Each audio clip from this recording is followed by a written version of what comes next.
développement économique yi nga xam ne nii autorité administrative jël nañ ko pour doter Kaolack mu nekk zone économique bu am doole nekk célébé yoon ci lañ ne woon nañ waxtaan jóg fekk na sax yàlla def l'expert comptable maire de Foundiougne installé fi cabinet pour que ñu mën a créer ay champions yoo xam ne dañ leen di jàppale ba nga xam ne ni ñoom danañ mën a dugg ci ay investissement yu mag formaliser seen i entreprise ba nga xam ne nii financement yi ak encadrement yu mag yi danañ ci dem loolu moo doon waxtaan bi ñu bokk ko ak moom ak FONGIP créer benn comité boo xam ne nii dañuy créer ay champions yoo xam ne leen di accompagner muy góor ay jigéen pour mën a préparer investissement yooyu di ñëw. beneen bi ki des mooy mbiru port yi ñëpp xam nañ ne Kaolack dafa nekk zone portuaire pôle portuaire avec déclaration bi président de la République wax ñu jël ci considération bu baax bëgg a xalaat ñun nan la ñuy mën a waxtaanee ànd ak Foundiougne ba pôle portuaire boobu mu nekk pôle portuaire la jot a nekk Foundiougne ñu gën ko mën a valoriser gën ko mën a defar ba mu gën a mën a nekk lu utile li nekk Kaolack tamit ñu fexe bañ def ko mu mën a nekk utile kenn ku ne jouer rôle bi nga war a jouer ñaari port yëpp doxandoo incha allah loolu moo doon waxtaan bi looloo tax maire Foundiougne ñëw toog après ñun ñëpp ñu waxtaanee ko incha allah loolu la ñuy def génn ci plan bu leer a leer dem gis autorité yi ba nga xam ne nii benn discussion do am ci loolu. loolu moom mooy loolu ndax loolu mooy li nga xam ne nii moo war ndax xam nga pôle portuaire yi pôle économique yi bi ko président waxee dafa am région yoo xam ne nii trouvé synergie pour mën a ànd mais pôle Sine Saloum mooy pôle bi nga xam ne nii ñoom d'accord nañ ñoom ñëpp ànd Kaffrine jouer rôle bi mu war a jouer ci agriculture Kaolack jouer rôle bi mu war a jouer ci logistique ak administratif ak financier ak exemple Fatick zone boobu jouer rôle bi mu war a jouer ci pêche ci ci pêche ci tourisme ak ci transbordement ci mu nekk tampon entre Sénégal ak Gambie et je pense que loolu mooy li nga xam ne nii région kii capitale régionale bu ne am na lu mu mën a jouer te loolu incha allah danañ ko waxtaanee balaa yàgg génn ci ay objectifs yu leer. Je tiens à remercier le président Serigne Mboup pour son engagement et sa détermination, son patriotisme. Il m'a appelé ce matin pour me demander de venir participer à la rencontre. Une rencontre qu'il a personnellement initiée avec l'ensemble des acteurs économiques pour réfléchir ensemble sur non seulement on ne parle plus de création du pôle Sine Saloum parce que c'est déjà créé, sur en fait la mise en œuvre du programme pôle Sine Saloum. Comment on peut vraiment mettre en place un système cohérent qui nous permettrait de créer les conditions de développement de ce pôle. L'implication des entreprises dans ce pôle, l'encadrement des entreprises dans ce pôle, la formalisation des entreprises et le développement du terroir.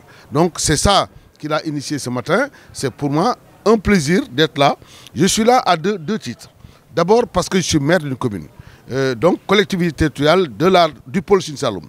Deuxièmement, je suis un expert comptable, membre de l'ordre depuis 1991. Donc j'ai installé ici mon cabinet récemment. C'est pour pouvoir venir en appui donc, aux entrepreneurs, venir voir comment je peux m'intégrer dans la plateforme que lui-même il a créée au niveau de la Chambre de commerce pour en fait prendre en charge toutes les préoccupations des entreprises en matière d'audit, en matière d'assistance comptable, en matière de conseil et en matière justement d'organisation d'entreprise.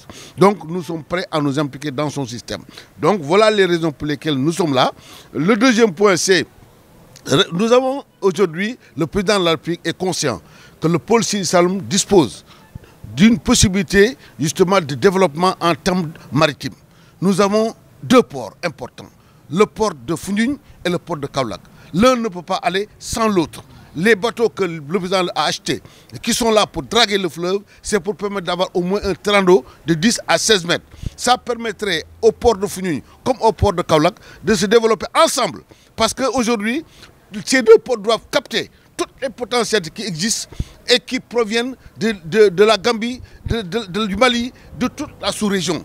Aujourd'hui, je crois que le président a mis à notre disposition un outil de travail. Ce sont les deux ports qui sont là.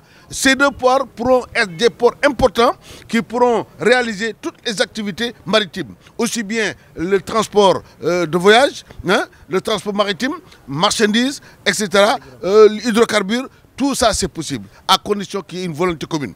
Aujourd'hui, pour que nous puissions participer à la mise en œuvre de cette volonté du chef de l'État, il faut que ce pôle-là mette en place une organisation, mette en place une équipe de travail.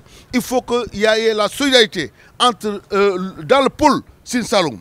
Il y a la région de Fatick, il y a la région de Kaolack, il y a la région de Kaffrine. Aucune région ne peut aller sans l'autre. Et si nous constituons nos forces, je suis sûr et certain que ce pôle Sine Saloum sera l'un des pôles les meilleurs de ce pays-là.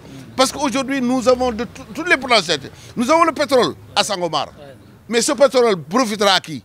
Il faudrait que nous-mêmes, nous prenions en charge d'abord ce pétrole-là. Il est à Sangomar. Qui va les exploiter?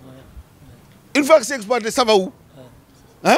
Donc, il faudrait qu'il y ait un pôle agricole, un pôle industriel, un pôle minéralier, un pôle de pêche, etc., etc., etc. Et tout ça, comme l'a dit le président Mboup, aujourd'hui, il a réuni les acteurs.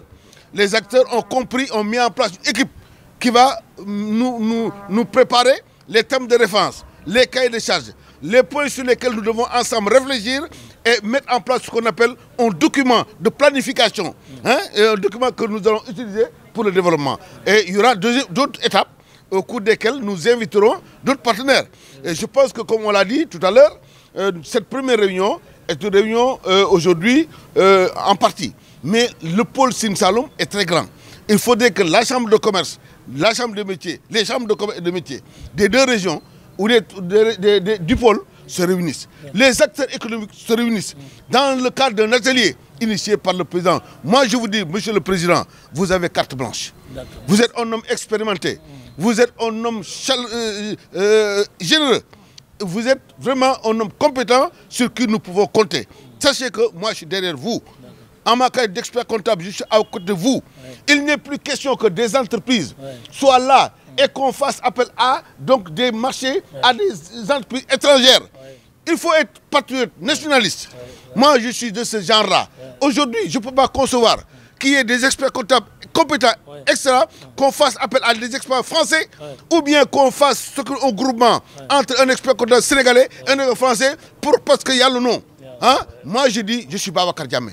Mon cabinet porte le nom d'un Sénégalais, pas d'un étranger. Donc, il faudrait que tous les marchés du Sénégal, que les Sénégalais, les entrepreneurs sénégalais, créent ce qu'on appelle un consortium pour participer au marché, même s'il faut coopter à l'intérieur des étrangers qui ont d'autres compétences, mais en sachant que le leader, c'est l'entreprise sénégalaise. Et ça marchera. Non, c'est clair. Voilà, merci beaucoup.